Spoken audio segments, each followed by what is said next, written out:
Iran কি আদৌ যুক্তরাষ্ট্রের জন্য কোনো হুমকি ছিল, নাকি ইসরায়েলি লবির চাপে এক রক্তক্ষয়ী যুদ্ধে জড়িয়েছে ওয়াশিংটন? দেশটির শীর্ষ গোয়েন্দা কর্মকর্তা জোসেফ কেন্টের আকস্মিক পদত্যাগ এখন হোয়াইট হাউসের ভিত কাঁপিয়ে দিয়েছে। ন্যাশনাল কাউন্টার টেরোরিজম সেন্টারের প্রধান জোসেফ কেন্টের হঠাৎ পদত্যাগ সাধারণ কোনো ইস্তফা নয়, বরং এটি ট্রাম্পের যুদ্ধনীতির বিরুদ্ধে এক প্রকাশ্য বিদ্রোহ।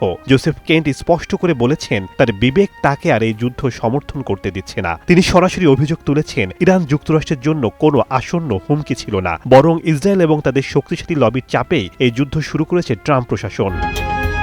এই ঘটনায় ডোনাল্ড ট্রাম্প এখন চরম বেকায়দায়, কারণ মার্কিন আইন অনুযায়ী কোনো দেশ থেকে সরাসরি হামলা বা ইমিনেন্ট থ্রেট ছাড়া যুদ্ধ শুরু করা যায় না। কেন্টের এই স্বীকারোক্তি প্রমাণ করে যে এই যুদ্ধের কোনো আইনি ভিত্তি নেই। বিশ্লেষকরা মনে করছেন, কেন্টের মতো একজন অভিজ্ঞ এবং অনুগত কর্মকর্তা প্রশাসনের বিরুদ্ধে অবস্থান নেওয়ার ঘটনায় অভ্যন্তরীণ জটিলতা উঠে এসেছে। অন্যদিকে নির্বাচনী প্রচারে ট্রাম্প দাবি করতেন তিনি যুক্তরাষ্ট্রকে যুদ্ধের বাইরে রাখবেন, অথচ আজ তারই বিরুদ্ধে অভিযোগ উঠছে বিদেশি লবির স্বার্থ রক্ষায় আমেরিকান সেনাদের জীবন বলি দেয়ার। শেখ সাদি মার্জান, সময় সংবাদ।